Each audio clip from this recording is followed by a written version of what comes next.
Hey, good afternoon, everybody. So, today I'm finally talking about the war, and I'm gonna just let everybody know ahead of time. There's gonna be some cussing. um, for the most part, it's because I'm really passionate about the whole thing, and I've been paying so much attention to everything since it started. Um, I'm always telling people like, don't pay attention to shit that you don't like. And I absolutely don't like war, but I knew that this was significant in a very different way. And the first thing I want to say is that we've been fucking lied to so fucking much by Central Command, by the Pentagon, by the White House, of course, by the president. We're getting fucking lied to and just gaslit. Like, it is unfucking believable how much they're lying. And I know this because of how many independent journalists and how many of the people the in independent media and just the people that are like boots on the fucking ground, like the actual reporters that are out there with like flak vests and helmets and shit, the ones that's out there actually in the fray, what they are saying and what the people that are on the streets in like Tehran, and then on top of that, all of this just make believe fucking stuff that we're getting told about. One, why we're here, this constant fucking repetition of we've been at war with them for 47. No. So the war that's been there has been one of those Cold War kind of things where we just been fucking with them nonstop. Okay, and it started back in, well, started back before the 50s, but specifically in 1953 when Mossadegh got overthrown by our CIA and the British MI6 because we were getting oil and shit from them. BP, the oil company BP, it actually used to be something in Iranian oil. Okay, so they had this deal worked out, and they was like, yeah, we gonna get y'all a cut of whatever we get up out of here, and they was cooking the books. So when they had they had a democratically elected, members for the prime minister, and he wanted to nationalize their oil, and so he was like, nah, y'all ain't fucking taking our oil no more. We want it, and it's gonna be it's gonna be for our money. And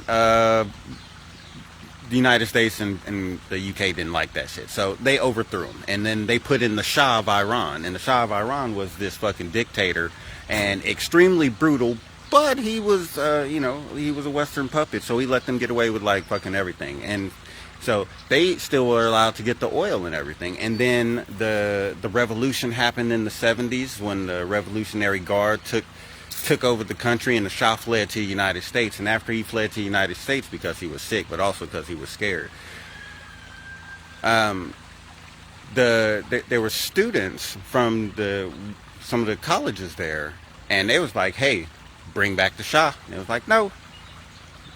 So the students are the ones who went and stormed the U.S. Embassy and took the hostages, and then they released the black hostages and the women. They kept everybody else for about 2 years. And President Carter, he spent the rest of his time in office trying to get the people back. And it was in the very last few days of being in office that he actually did. But Reagan used that to take the presidency. But ever since then, we have been at war with them because, yet again, they weren't under the thumb of the United States. And ultimately, that's what it has come down to, because apparently our foreign policy is just to be fucking bullies. And I didn't realize it while I was still in the Navy. And I was a fire controlman, so we worked on ship self-defense systems, so missile and gun systems. But also, if you're on different types of platforms, fire controlmen are also the ones that fire the Tomahawk missiles and the SM-3s and the SM-2s, 5-inch guns, 3-inch guns, a lot of the equipment that's actually being used in theater right now. There's a fire controlman that's hitting the button. And So when I'm hearing about what they're putting these different ships, through, and the harm that they're putting these sailors through, it pisses me off, because I've paid very close attention to the types of weaponry and stuff that Iran has. Now, our government saying, oh, we've obliterated all of these things, and they have no navy and no air force and all of this. And the conventional navy that patrols the Gulf of Oman and the Indian Ocean, yeah, they had some frigates or whatever, and yeah, those did. Our Navy absolutely did destroy those. However, that's not the Navy that you have to worry about. The Navy that you have to worry about is the IRGC Navy, the one that actually patrols the Persian Gulf and controls the Straits of Hormuz, which is where all of these damn problems are coming in. And their stuff is kept literally in mountains, okay? And everything is tunnels and underground, and they have cruise missiles, they have submarines, they have submersible drones, they have a bunch of fucking fast attack boats, and even those fast attack boats have drones as well, and they can use them just for kamikazes, but they also fire off anti-ship cruise missiles, and they have machine guns on them, all kinds of things, and they swarm you with like 80 or 90 of these boats that come out of just fucking nowhere, and then they flood your damn radar profile with a whole bunch of targets that you cannot fight all at one time. And while that's happening, they're also launching kamikaze drones and fucking anti-fucking ship cruise missiles from fucking land. You have all of these things happening all at one time, and that is panic for anybody that's in Combat Central. Okay, there is zero being able to relax.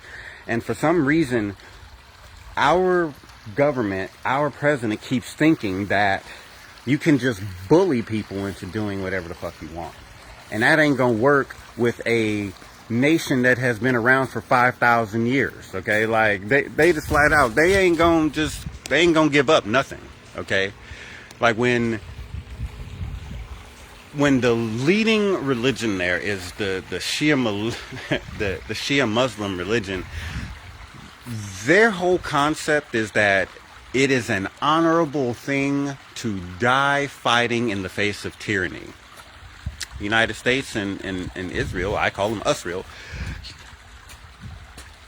that's what they represent now. And it's unfortunate, but the fucking masks have to come off. And it's so blatant, and it, like, people are like, why would they do this? It's so foolish and all that. It's because there's no choice now. And I talk about this, how there's so much light in the world and everything, and light illuminates things, brings things to the surface. You can't fucking hide it anymore. Like, that's the reason why Israel is currently spending $730 million into Hasbara, which is their propaganda wing. Because the worldwide opinion of them has gone down so much, because we can see fucking Gaza in 4K. We can see the ethno-cleansing that's happening there in the West Bank and in fucking southern Lebanon. We can see it. And they've been trying to use anti-Semitism as a way to just fucking get away with doing literal evil shit. Say literal evil shit because when that is clearly not good, but you say it's because God has told you to do so, yeah, man, or God favors you to do so, or that God has chosen you to do these horrible things, yeah, man, that's evil. And to call out something for what it is, that's not anti-Semitism. In fact, when you actually look at the actions that the Zionist regime has done, like the bombing of the synagogue that's in Tehran, let me tell you about that. While the cleanup was happening, the Orthodox, the cleanup could not use heavy machinery. And they were asking, could they not use the heavy machinery so that it wouldn't harm the scrolls for the Torah? Because these scrolls are very old. And so the Muslim workers helped the Orthodox Jews in Tehran pull the stones out and clear out the temple by hand so that those scrolls couldn't be damaged, because that is truly how the Muslim culture actually is. They are loving, and there is so much tolerance that actually exists in Iran. And if you watch videos from people that have actually traveled there, especially Americans that have traveled there and seen what they have seen in Iran, and you can see what it's like even now, because there's reporters that are out there on the grounds now, and they'll tell you, because of how big the place is and how large some of these cities are, you could be going around one whole part of the city and you would never tell that anything happened, like there was any bombings at all. And then, you make it around a corner and then you see a building has been destroyed, and, a hospital or something. And that's the other thing. Like, we have no fucking moral standing in this when we try to talk about what is a violation of international law or any kind of shit like that. None. Zero. Okay? And damn sure Israel doesn't have any say in that, because I saw a fucking meme, and it was LeBron being like, anybody can say that but you. Like, anybody on your team can say that shit but not you. Okay? And yeah, that's how I feel too. Like, the brutality that I have witnessed, it has been so challenging for me to not condemn, to not judge. And it has required me to really look at things from a much different position than I know most people would. And it is a challenging thing to walk the line of being like, having compassion for literally everyone that is involved, including the people that are causing harm, because of the soul that's trapped in that vessel that is causing harm. And that's a rough gig, but also what the returning karma is going to be. And that's also one of those things where it's a fucking double-edged sword for me, because it's like, when you see some of the things that I have, there is, of course, like, someone has to fucking pay for this, man. It's that, like, no, this has to be repaid. And at the same time, you don't want to wish harm on others. And so where I go with it is, I have to look at it as, I know that the law will take care of this. And that sucks. At the same time, man, you brought this shit on yourself, man. Like, that's the other part. There's a whole lot of, like, fuck, man, if you don't want this shit, you don't want that kind of smoke, don't be doing grimy shit.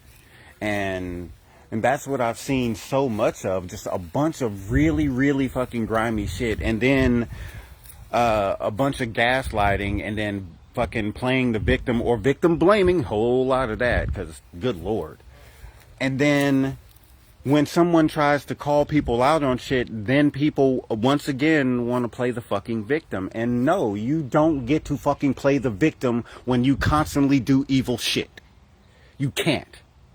You just can't. You lose the fucking ability to act like, oh my God, why are people being so mean to me? Why are people treating us so badly? Motherfucker, have you looked at what you've been doing? Like, I've seen it. I've seen it, man. Time and time again.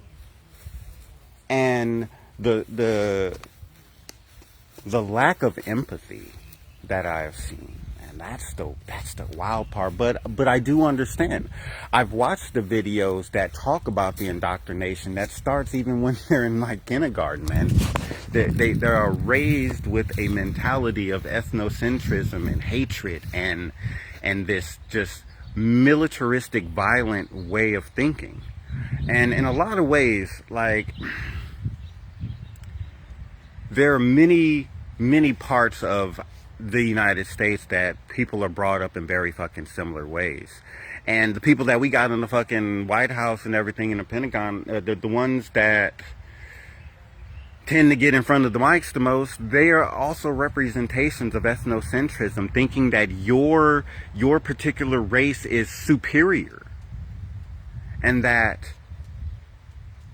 you take that ethnocentrism and then you add in religion to it to justify the horrible fucking actions that you're doing as something that God wills. When repeatedly, the actual prophets of God have said that God wants mercy and that God is loving and that God wants peace and justice. None of this shit is what that is. But I can tell you one thing, though. I can tell you that the world will never fucking be the same again. The world powers have shifted. There is never going to be a unilateral world or a unipolar world where there's just one top dog. That shit is done. I can already tell you that Russia, China, and Iran, they absolutely are three superpowers in the world now. United States is also a superpower, but they are a much diminished one. And it's because of the actions that this administration has taken, but also the administration before, and quite a few of them, in fact, because, you know, it's just been a fucking shit show for a long time because of the things that have been going on behind the scenes. There's a lot of money and a lot of really just shady shit that happens because people get caught up, and you know, the proximity to power or the desire for influence, the desire for affluence and everything, it pulls on people and it connects to their damn shadows, and then people get hooked up with people and people make really poor choices. And because of that, they get trapped. And then it's their desire to keep their positions, their proximity to power, to keep their affluence, to keep the influence that they have. And so they're willing to compromise every moral and value that they have. And you know what? I see that shit in the fucking people that still support the people that we have in office. You know, because it's one of those things where your pride will not allow you to admit that, okay, I got duped. You know, it is this idea that, you know what, as long as my guy is still in power, then it's okay. He's the person that I chose, and you know what? Whatever. I'll ignore if he goes against everything that I actually value in my own life. I'll ignore if the morals that I stand for and the faith that I believe in says that the way that he is the exact opposite of how you want to be. But whatever, that don't matter no more. That don't matter no more because he won. Because I chose him, he won. And so because of that, I'm just gonna let that shit be what it is. And I'll just overlook, I'll ignore the little sinking, knotty feelings that I have in my stomach and the icky feelings I get when I listen to some of the things that he's saying. I'll ignore all of that because my guy won, right? And then I look around at how expensive everything is, how hard people have to fucking work, having 2-3 jobs just to barely fucking make ends meet, how high gas is now, the way that the world looks at us, how many places that don't really want fucking American tourists even show up, how many people that don't want to come to America now. The tourism industry is fucking going downhill hard, okay? And we wonder why. It's because of the types of representation that we have chosen to put up before ourselves. Now, I understand that a lot of us didn't vote for the types of people that we have in there. And I also understand there's a lot of people that just didn't vote. Well, you get what you get, right? And I also understand that there's so much stuff that is happening, especially with all of the gerrymandering and all of those laws and the stuff that we got going down in Louisiana and other fucking places right now, that they are really, really just going after voter rights, especially for the minorities, because it has gotten very fucking clear that there's no way that they can win without cheating because of how bad it got. And like,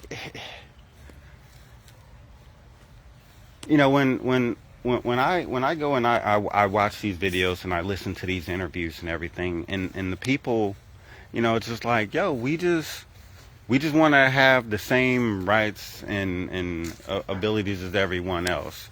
You know, you keep hearing this bullshit fucking line like, Iran can never have a nuclear weapon. Iran can never have a nuclear weapon. You don't know how bad it would be if Iran had a nuclear weapon. Actually, I do understand how it would be if Iran had a nuclear weapon. We wouldn't be at fucking war with them right now. You know how I know? Because North Korea has a fucking nuclear weapon. We ain't going to war with them. China has nuclear weapons. We ain't fucking going to war with them. Russia has nuclear weapons. We're not going to direct war with them, but we'll damn sure let Ukraine fight them for us. And that's what we're doing. We're doing a proxy war through against Russia through Ukraine, while at the same time we're blowing up their tankers and fucking refineries and shit, because, you know, the United States is doing its own little fucking pirate thing, which, oh God, it drives me nuts. As somebody that was in the Navy, to know that they are using naval ships to commit actual acts of fucking piracy burns me up, guys. It does. Because the core values of the Navy are honor, courage, and commitment. There is no fucking honor in piracy.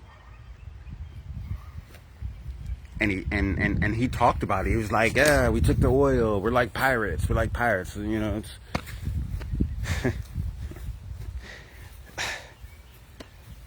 You know, we were in here watching National Treasure, and there's a line in the movie when the Fed is like, hey man, somebody's got to go to jail. No, somebody's got to go to prison.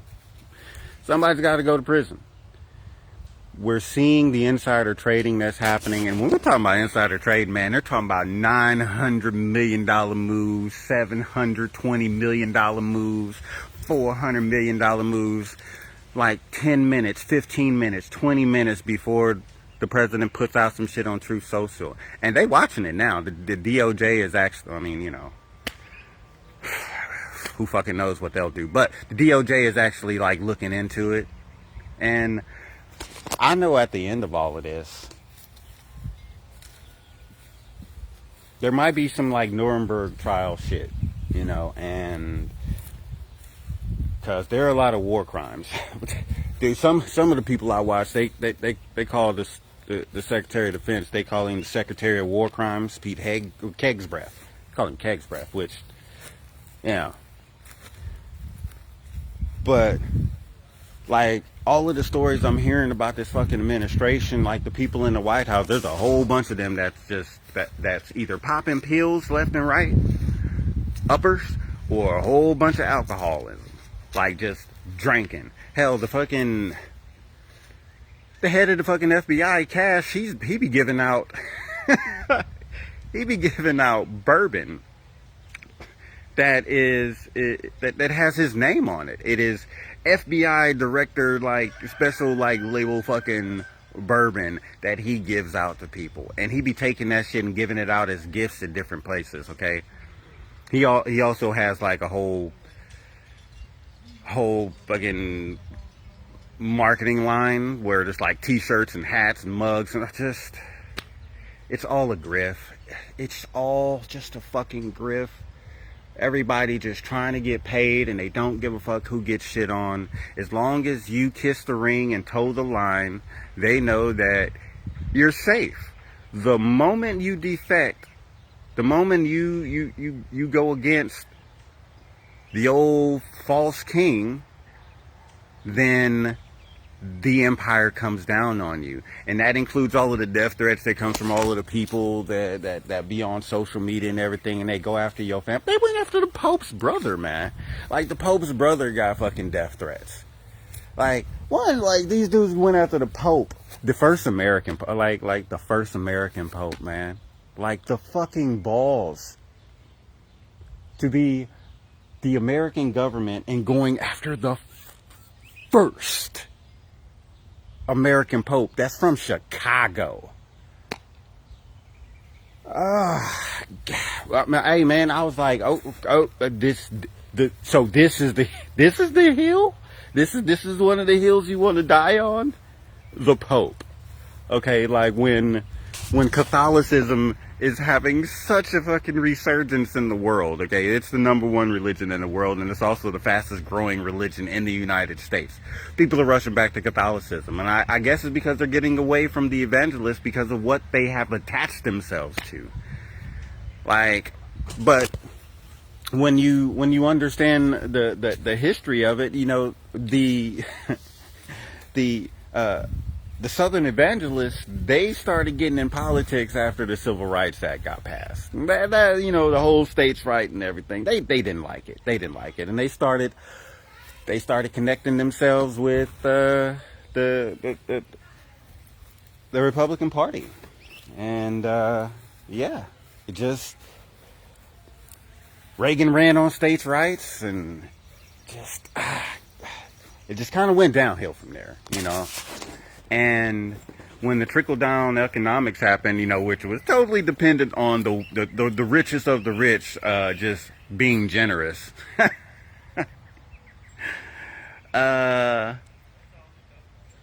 can see why that didn't work, how that has failed. I am definitely one of those that are like tax the rich, but it's the same idea that Thomas Jefferson had when this nation was being formed, where the people that make the lowest amounts of money, they don't pay taxes because they already don't have very much at all. And those who make the most, they pay the most in taxes in a scale based on how much you make. The more you make, the more you pay in taxes. Oh my God, that totally makes sense, right? That way, the wealthiest of our nation can provide for those that have the least, but are still members of our society. They are still children of this nation. They're still family. You know, we're taking care of our greater family. That's what those different systems are there for. You know, we don't have communal living. You know, especially, you know, in the United States, we have such a large nation. We don't really have that, and so you can't just divvy up the pot for everybody. So we have social systems in place so that the government can provide for the people, but they haven't been providing for the people. They've been providing for corporations, and that shit has to stop. You know, when we're doing $954 billion going to the defense budget, when we don't have to really defend much of anything here. We got two giant ass oceans separating us, man. People ain't coming at us. The only reason why people would want to fuck with us is that we fucking with other people. You know, we have over 800 military bases all over the world. Russia has like 29, bro. You know, like, and people think that this ain't what a fucking empire looks like. This is exactly what empire looks like. And the fucking world is done with empires. And you know what? We decided that, by we I mean the United States government, excuse me, let me say that. And USreal, they decided that, yeah, we can just use force. Like they say, peace through strength. That's what they try to say, peace through strength. Ugh, you know, that's so fucking just some cowboy shit. And then they swung on somebody, and they gave somebody like everything they got. Like we did, the United States did the largest bombing campaign in history. Okay, like the amount of ordnance that was dropped in such a short amount of time was historical. And then you know what happened? 100 straight fucking waves of retaliatory strikes from Iran over a period of 40 days. And the only reason that they stopped fucking firing is because China asked them to. Because they wasn't going to stop. They was going to keep beating on they asses. Okay? I know that. Because I was watching every single one of the waves. And the thing that you see, and the difference in tactics and the different ways that they actually operate, like the way that the United States and Israel operate and the way that they use their military, it has no fucking honor. And I watch consistently Iran go out of their way to not take life. In fact, if you actually look at the casualty numbers with the Russian and Ukraine war, and you look at the Ukrainian civilian losses, how small of a number it is after 4 years, that is because Russia has not been trying to take life unnecessarily. And so they give warnings ahead of time to allow people to evacuate the areas. That way they just hit infrastructure and they don't kill people.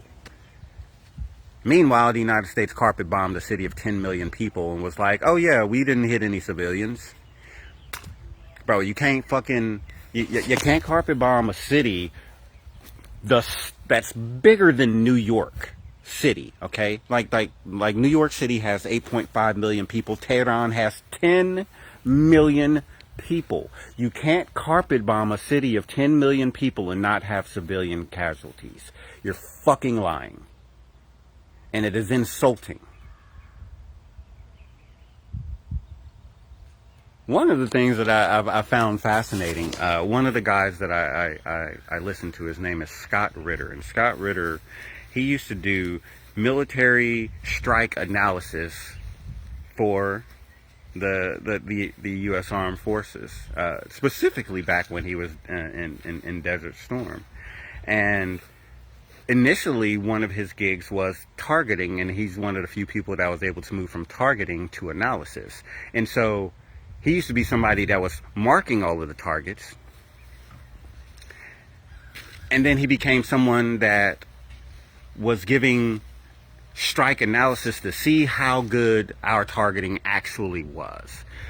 And what he started to realize is over and over, he realized we were hitting empty buildings because the Iraqis knew we love to bomb shit from above. We love dropping bombs on things. That's something that the United States military is extremely good at. And what the dude, what one of the guys told him, it was like, you Americans really love dropping bombs. Like, you're really, really good at dropping bombs. Like, we're really good at pouring concrete.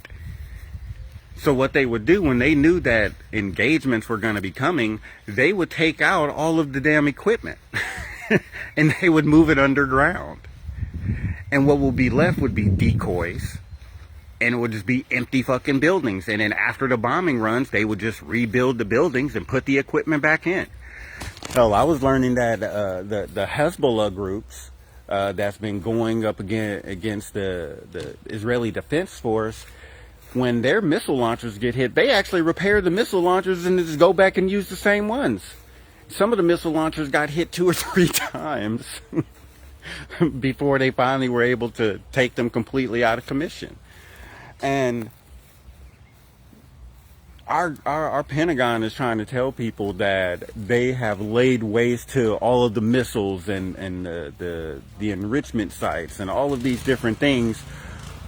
But Iran has been building missile bases, missile cities. This is what they call them, called missile cities.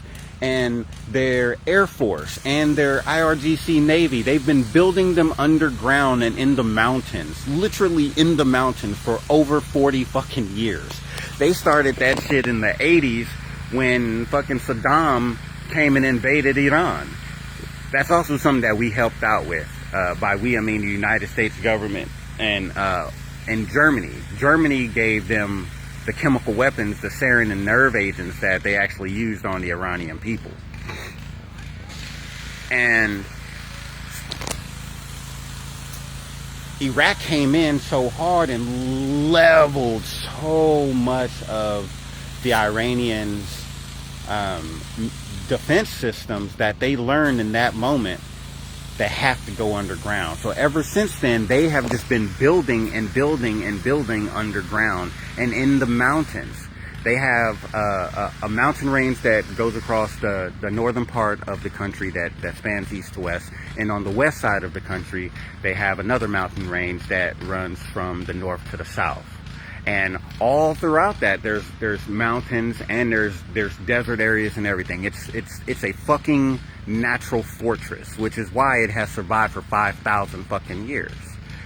And these mountains are black granite, some of the hardest stone in the world. Now, the U.S. government has 30,000-pound bunker buster bombs, and they are good for up to 60 meters of hardened concrete or earth, okay?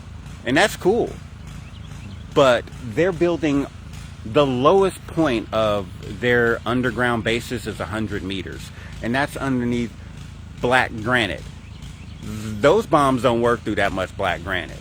And then on top of that, I found this out, which is fucking fascinating. Iran happens to be the world leader in concrete. They make the absolute strongest concrete on the planet. They specialize in it. And that concrete works even better when you use it for bunkers.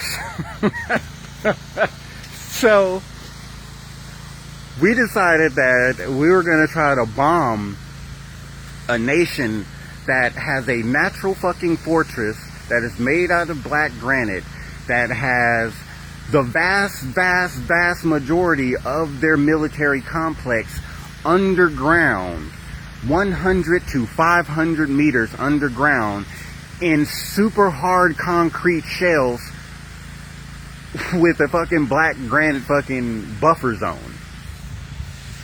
We ain't touching their stuff. So when they're like, oh, we've obliterated all of their stuff, and then the CIA just recently they released a paper. It was like earlier this week that said 75% of their missile launchers and missiles are still available. And I said 70% of the missile launchers and 75% of the missiles. Well, the foreign minister, Mr. Arachi, he responded. He said that the CIA is incorrect. He said that the number of the missiles that they have in comparison to February 28th is not 75%, it is 120%. Because once they got attacked again, they went into wartime production. And if anyone knows anything about wartime production, you run 24/7 around the clock. Whereas before, they just probably just running as regular shifts, you know. But there's a guy, Professor Mohammed Morandi, that is a professor at the University of Tehran. He's one of the major spokespeople that does interviews about what's going on in Iran. And one of the things that he ended up saying was that the Iranians have underground bases that we know nothing about because they never opened them up.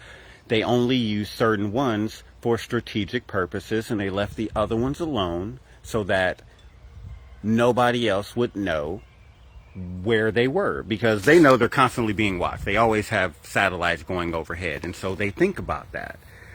And what they have shown is, just with what they have been able to use, what they have been willing to show, has been far, far more capable than what anybody else knew. The fact that they had multiple different variants of hypersonic rockets, or hypersonic missiles, and multiple different variations of cluster projectile munitions that nobody knew that they had.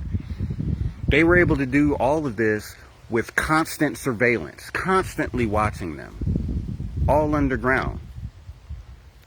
They decided a few years back to actually show one of their missile cities, and you see tunnels filled with fast boats and sea mines and missiles and fucking trucks, lots and lots and lots of fucking trucks for the missile launchers.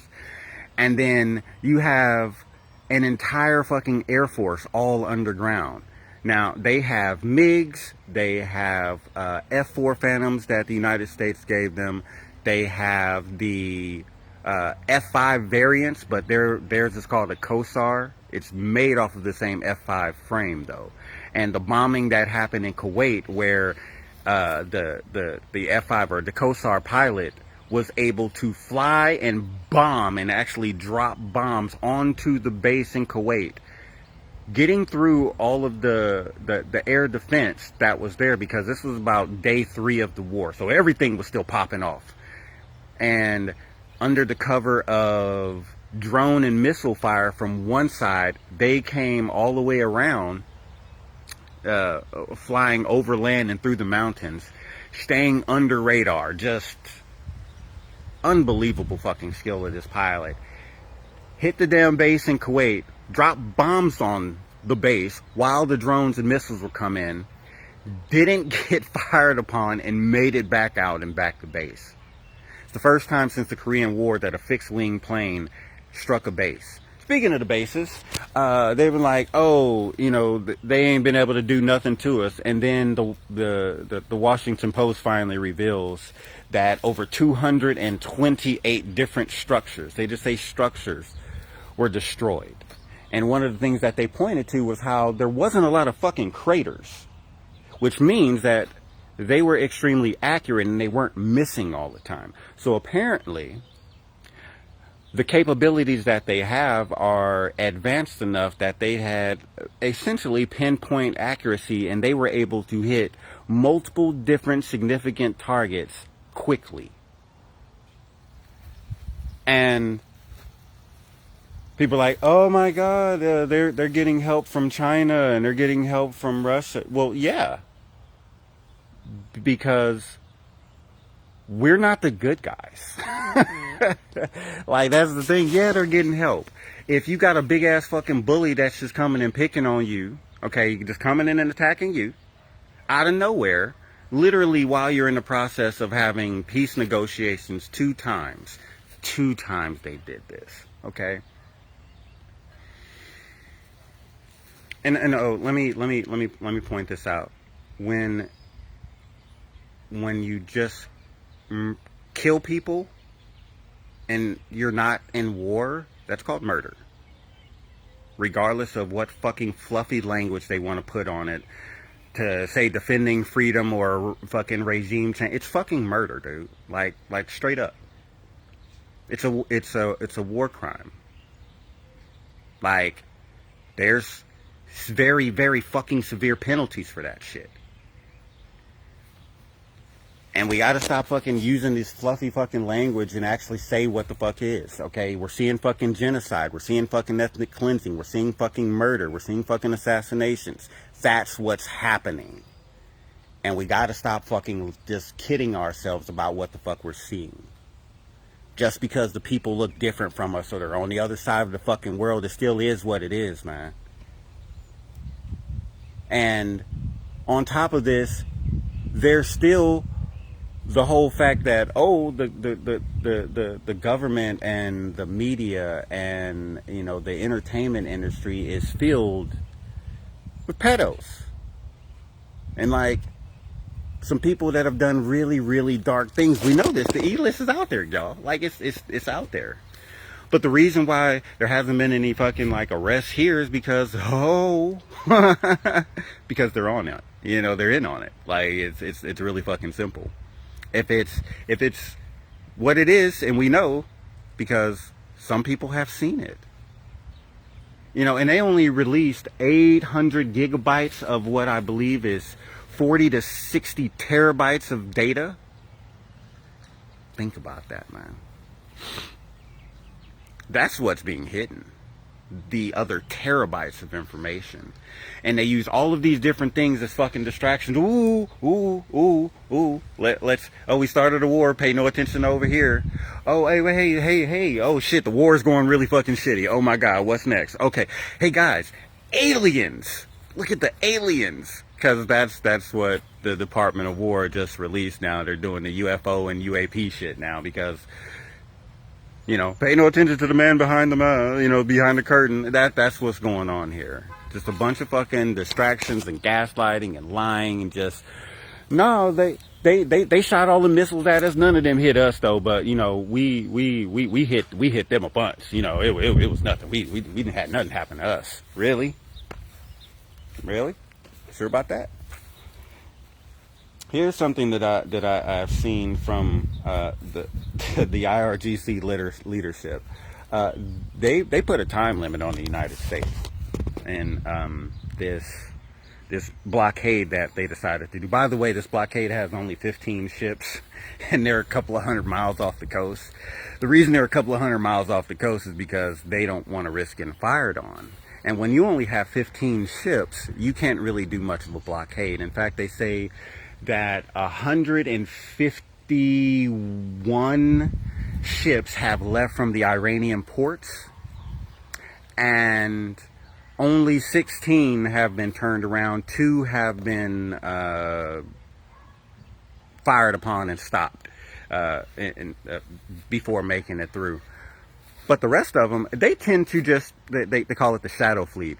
They hug the coastline, and then they get into Pakistani territorial waters, and the United States can't invade those. And so they just sail right up the Pakistani coast because they got an agreement with the Pakistanis. They were thinking, oh, this blockade is going to shut them down. We got them. We was going to just squeeze them. They won't be able to get anything.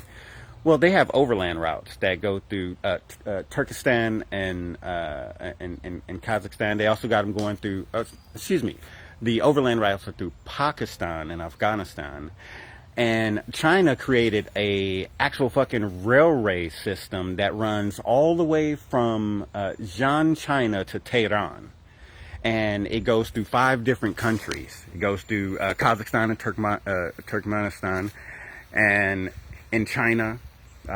Forget the other one, but it ends up in Tehran. The wildest part is the way that the transfer system had to go, because each one of those different countries has their own different setup for their railway systems, and so the tracks didn't align, and so they had to build these entire fucking exchange systems that can take the train cars and move them to different types of track settings, and it's fucking cool. But what it ends up doing is it ends up taking what would take by sea a 40-day trip. It allows them by railway to go 15 days.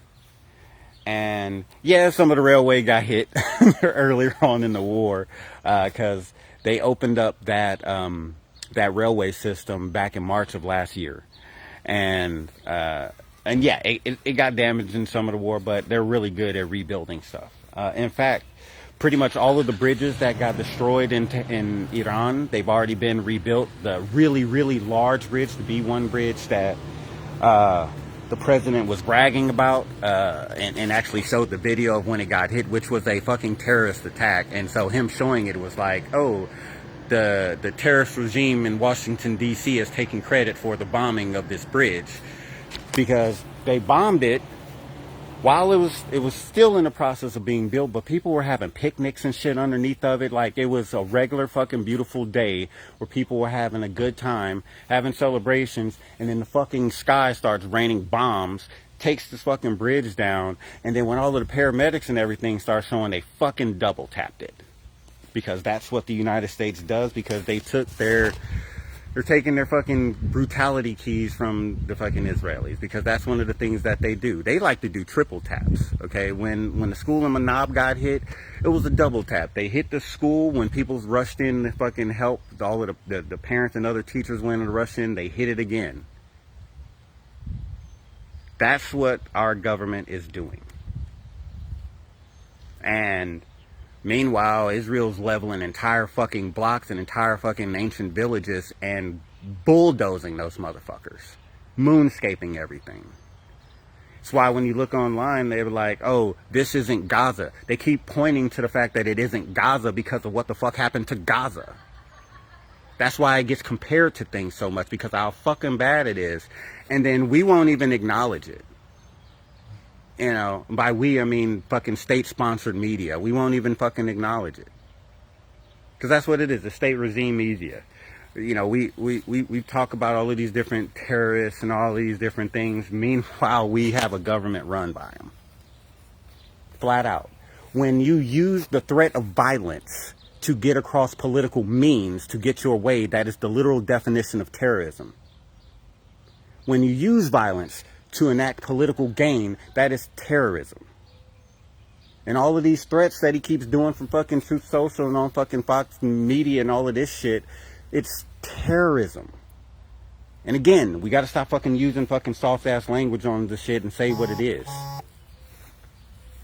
Because if we keep allowing things to just keep fucking showing up and we keep just acting like this ain't a fucking big deal that he's threatening to fucking wipe out an entire civilization, that's genocide. When he's saying, oh, if they don't fucking do it, all they're gonna see is a fucking bright glow coming from fucking Iran. That's fucking a threat of fucking genocide. And I don't care, people like, he ain't gonna fucking do it. It doesn't fucking matter. If y'all don't think he ain't gonna do it, he shouldn't be saying that shit, because to say it is a fucking war crime. That's it. It's a fucking war crime to threaten something like that. And to even act like, oh, he's just fucking full of shit. Just because he's full of shit doesn't mean you don't take that shit seriously. Because something like that is fucking serious. And we're just fucking, like, there's so many people that's just normalizing fucking insanity. And we're just acting like, oh, this is just him fucking talking shit. This is just this is just that. It's fucking bullshit that has to stop. We have to stop normalizing things that aren't right. I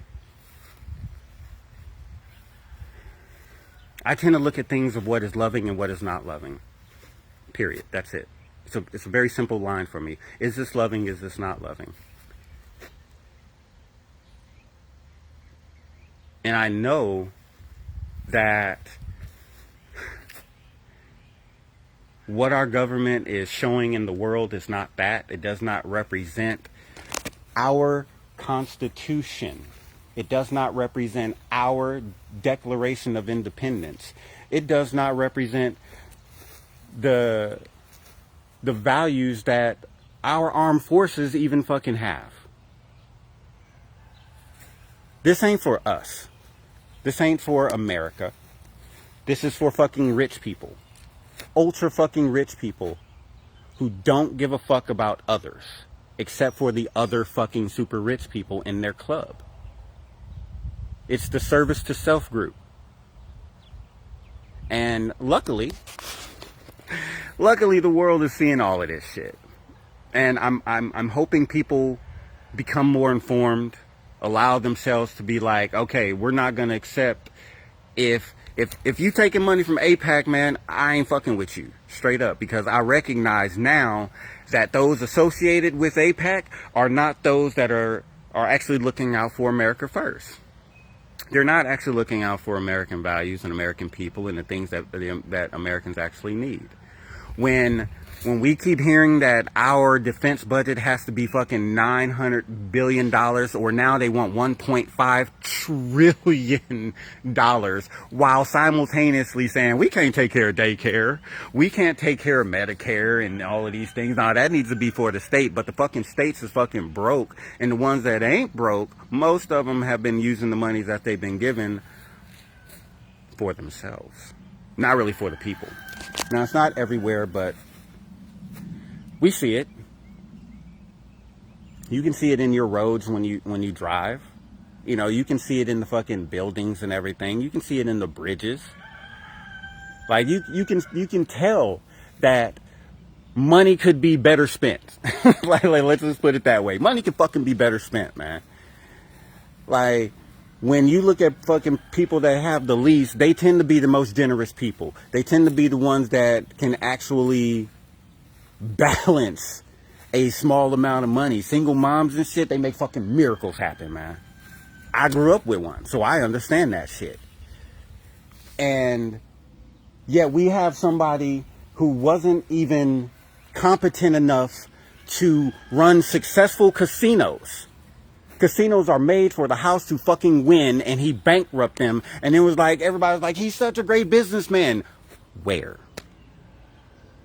Fucking where? Show me evidence of him being a great businessman. But you know what? He's been extremely successful in the last 2 years, according to his portfolio, because it went from 2.3 billion to well over 6.7 billion dollars. And, you know, Barron is doing his insider trading, and, you know, old Don Jr., you know, and his other son, they started a drone company, y'all.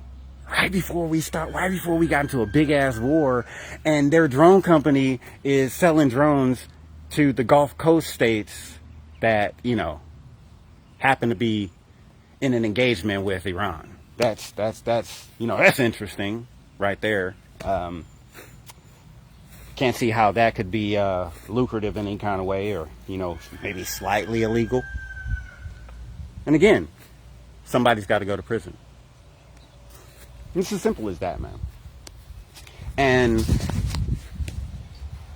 what's so amazing is how well Iran has come out of this. And I understand that there are people that are suffering, and my hearts are with everyone that is suffering, no matter where the hell you are in the world. My heart is with you. I have compassion for you. Nobody needs to suffer. I see Iran, you know, when they call themselves the axis of resistance. Like, what are they resisting? They are resisting ethnocentrism. They are resisting empire. They are resisting the people that are coming to oppress, the apartheid state, the genocidal state. And they fund these groups to stop these people from harming others. And I don't like that harm is being done to stop harm. I also recognize that some entities only understand force and will not stop without force, without being stopped. One of the lines that I talked about earlier, National Treasure, said that those with the ability to make a difference, to stand up in the face of those things, have a responsibility to do so. And Iran took that on. They saw what was happening in their area, and nobody else was fucking willing to do anything about it, because they were all in the pockets of the United States and Israel. And so they have been doing the fucking heavy lifting by funding all of these different groups, but nobody ever wanted to go straight at them. Nobody ever wanted to go straight at them, and you understand why. Now they understand why. They poked the fucking bear, and the bear came out and ripped their fucking faces off. And it's like, oh my God, oh, we're just in, like, unprovoked attacks. That's what you're seeing from CENTCOM right now about the engagement that happened yesterday. They're saying that it was an unprovoked attack because they fired on a fucking Iranian tanker that was, like, in Iranian waters, and then sent 3 destroyers into the damn Straits of Hormuz. And then missiles and drones started raining down on their asses, and fucking fast boats started coming out. And they're like, oh, it was an unprovoked attack. Gaslighting. That's what that is. They will do shit to generate a reaction and then play the victim and say that they were justified in responding violently. Matter of fact, when I used to tell people, when I was in the Navy, back in, I got out in 2010, I was telling people back then, I remember my uncle telling me how we would just randomly fly jets into their fucking airspace to get a response just so we can launch shit back at them. Because that's what the United States has done. And Israel played the long game, and they got enough people in that would go along with the Greater Israel Project, and then got somebody put in office as the president that was compromised enough that they could use as a puppet, and that is what is happening. You know, Israel is a proxy of the United States for sure. For sure. But because Donald Trump is in office, the United States is now a proxy of Israel. Both can be true at the same time. And in this case, that's what it is. And they're realizing that because they have fallen so far out of favor because of the genocide that's been going on in Gaza and the West Bank and now all the shit that they're doing in fucking southern Lebanon, they're realizing now that they just got to get as much as they can while they can. And that's what all of this is. We got to go now. And they did not expect for they didn't expect that fucking get back. That fuck around where they found out and they don't like it. Because it's been Israel every single time that was asking for fucking ceasefires. Okay, during the 12-day war that happened last year, when they assassinated one of the head IRGC fucking people, and then Iran laid on them for fucking 12 days. Oh, after day 4, they was asking for a fucking ceasefire. They kept on. And then it was after about day 16 of this, what they call the Ramadan war, because, yeah, they decided that they were going to attack the Muslims during one of the holiest periods of the fucking year. Now, let's think about that too. Okay, and I found it very interesting that on Wave 99 was when the actual ceasefire was called. 99 is a really sacred number, especially in the Muslim culture. One of the things that I'm very proud of is the fact that I know that my first name is one of the 99 names of Allah. That's number 98 on the list that they have, Al-Rashid. And my middle name, Ahmad, is one of the 99 names of the Prophet Muhammad, peace be upon him. And so when I saw that it was Wave 99 and then it's a ceasefire, everything stopped, and all of the celebrations that's happening in all across Iran, like I did a shot that night when the ceasefire was like, and they said that they were making a deal based on the 10-point plan that was put forth by Iran. I have been seeing it for fucking weeks, so I knew what was in that plan. I was like, holy shit. Of course, that was, just market manipulation, and, here we are. But even so, what Iran has shown, and even China has said this, is that they are a world power. They showed on the biggest stage possible, I can handle 2 nuclear powers by myself with conventional weapons. And not only take blows, but deliver them with precision, repeatedly, consistently. And now I really see, like, man, the Middle East is going to be completely different. We're going to finally get U.S. troops out of there, man. Like, the fucking thing that we've been wanting for decades now, man. I'm sorry that it had to fucking happen with fucking missiles and fucking blood and shit. And by the way, our government's lying about the casualty numbers. I'm sorry to say that, but they are. They're fucking lying about the casualty numbers.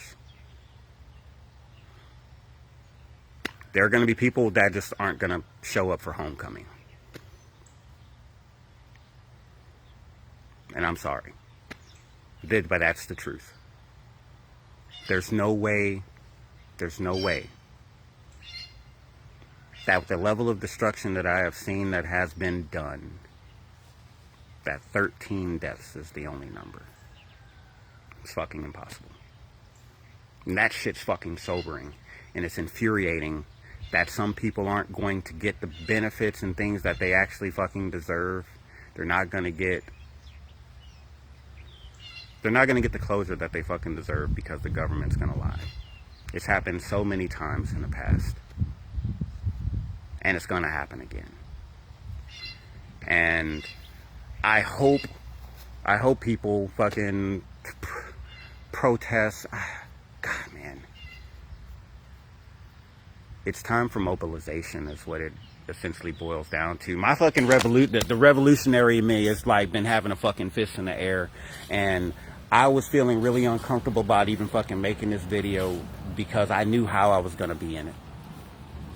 And there is so much love that I give to the world, but there's also righteous fucking anger.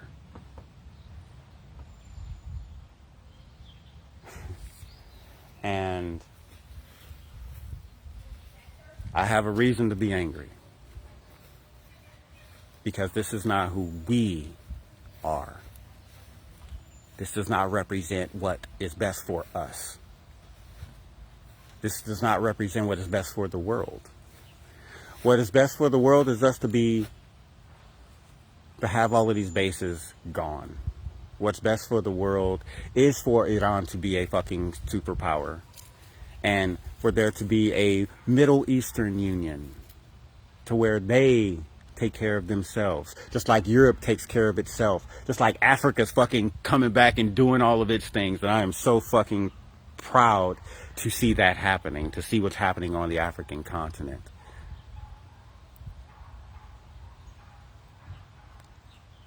And we gotta stop fucking with Russia. The United States don't like Russia because they big and they fucking successful, man. And they don't want nothing to do with the fucking central banking system that we got. That's why they're a fucking threat. They don't like fucking China because China's fucking big and successful and don't got shit to do with the fucking central banking system of the United States. The 4 largest banks in the motherfucking world, the top 4 all belong to China. That's why the United States hates China. Because they're the ones that have the greatest, they have the best fucking economy. They're the leaders in fucking worldwide production, and they are the leaders in technology in the world. The big fucking 3, they all got that shit. That's why the United States fucking doesn't like them. It's fucking jealousy. That's it. They want to be the big dogs, and they not, and they can't fucking stand it. And so they have to make somebody else the fucking enemy. That's why they block the technology that they have so that we can't have the fucking things that China has. Because if all of the tech that China actually has started coming to the United States, the fucking production in the United States would have to step their fucking games up. And it would bring down the prices of so many things because China's prices are way fucking cheaper. And the people are like, oh, it's made in China. That means, motherfucker, you want you something that's made in fucking China, okay? You want you stuff that's made in China. The technology that they have, you want stuff. You do.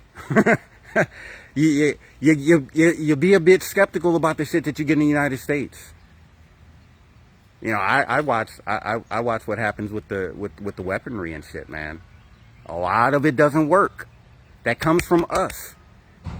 A lot of it doesn't work. Fuck, man. And I know that everybody got problems. Everybody got problems, and every country has stuff that don't work and don't do the things that it's supposed to do. But we can do better. And what made the capitalism system great was the free trade market, where everybody tried to outdo everybody else. And so because of that, you had innovation. And the innovation led to incredible fucking growth.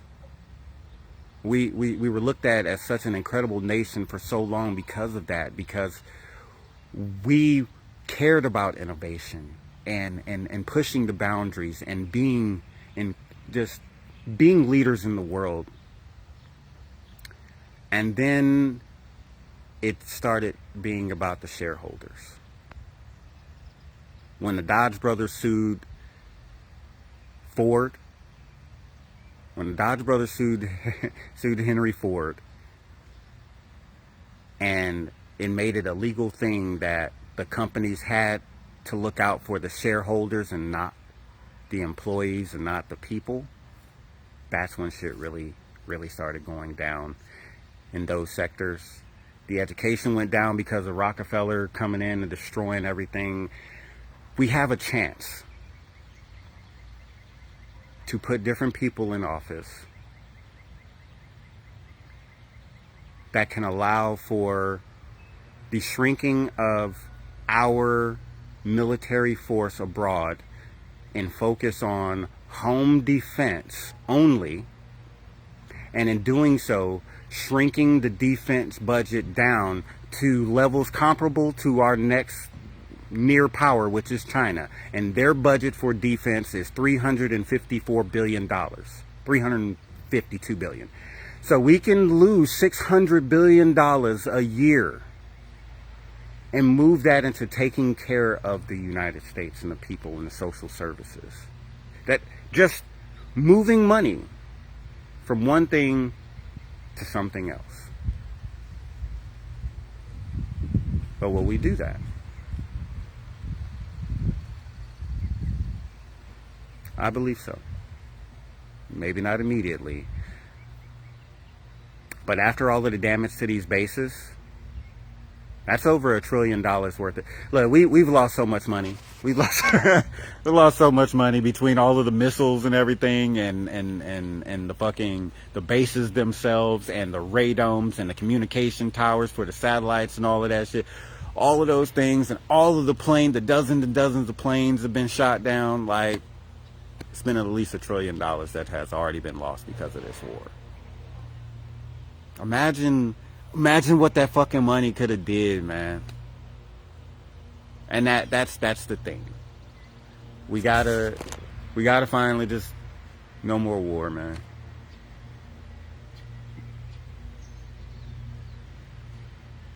We can defend our land here. Everybody else can form groups to take care of everybody else. And it's really simple. We're going to be pariahs for a while. Maybe 5 years. You know. Maybe 10. Who knows? But eventually, I think the American nightmare and American myth can actually be a dream for everyone again. But a living dream.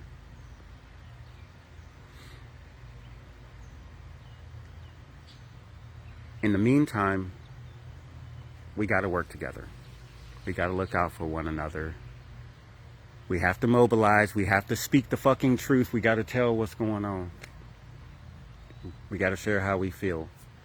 We got to share how we going and what we doing. That way other people know they're not alone in this.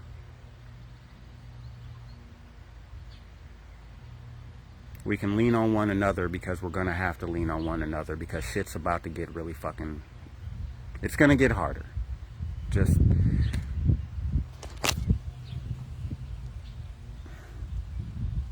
I've seen enough history to know that the type of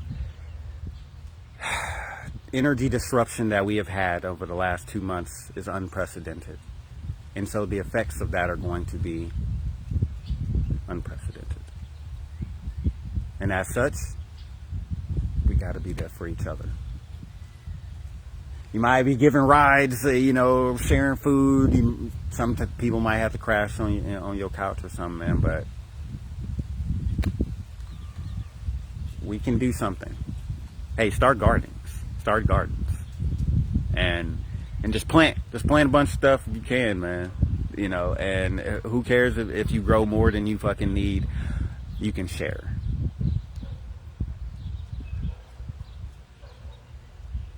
That's what we got to do. We got to be here for our greater family. I love y'all. I know this was a long one. I know this wasn't the easiest one emotionally or energetically. But I had to come on here and talk. I love y'all. And if y'all want more information, I can do more, because I'm staying informed as much as I can so that I can share information with people to the best of my ability. Be kind to yourselves.